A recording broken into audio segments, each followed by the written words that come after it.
Kita bergeser ke Vatikan, Saudara. Para kardinal semakin mematangkan persiapan menggelar konklav untuk memilih paus berikutnya.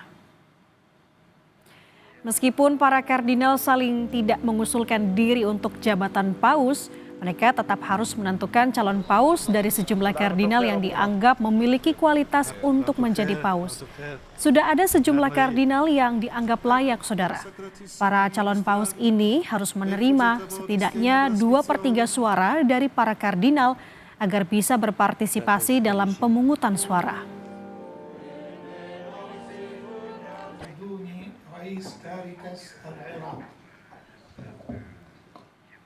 Saudara, wafatnya Paus Fransiskus menandai akan diselenggarakannya pemilihan paus baru yang melibatkan kardinal gereja Katolik di seluruh dunia.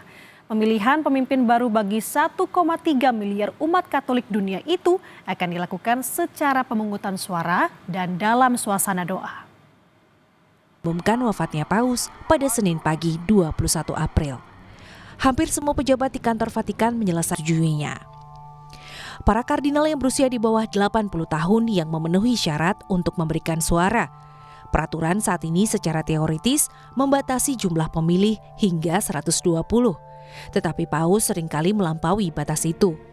Menurut statistik Vatikan yang terakhir diperbarui, ada 135 kardinal yang berusia di bawah 80 tahun dan memenuhi syarat untuk memilih. Kardinal yang berusia di atas 80 tahun dapat dipilih menjadi paus.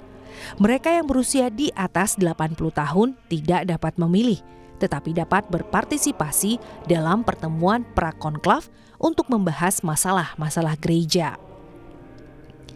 Dalam pertemuan-pertemuan di tahun 2013 inilah Kardinal Jorge Mario Bergoglio ketika itu berbicara tentang perlunya gereja pergi ke pinggiran untuk menemukan mereka yang menderita, sebuah pidato spontan yang mendorong pemilihannya. Pemungutan suara pertama diadakan di Kapel Sistina pada sore hari setelah misa perdana.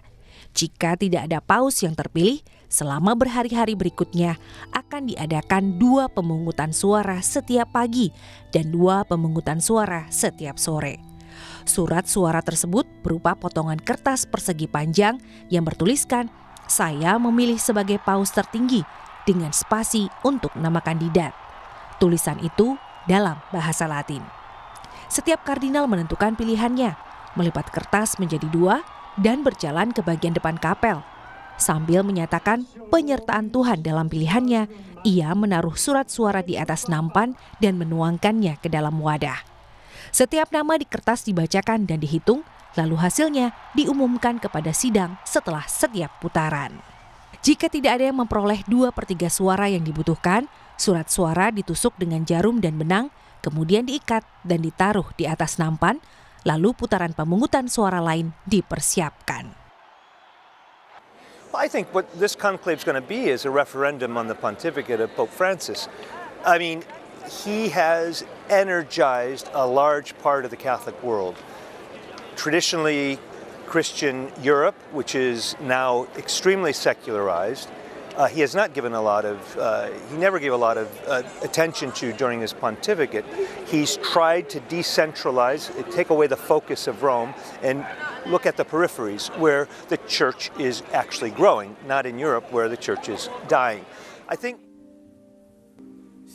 para kardinal yang terlibat pemilihan harus mematuhi kerahasiaan mutlak dan tegas dilarang menggunakan perangkat perekam audio atau video apapun.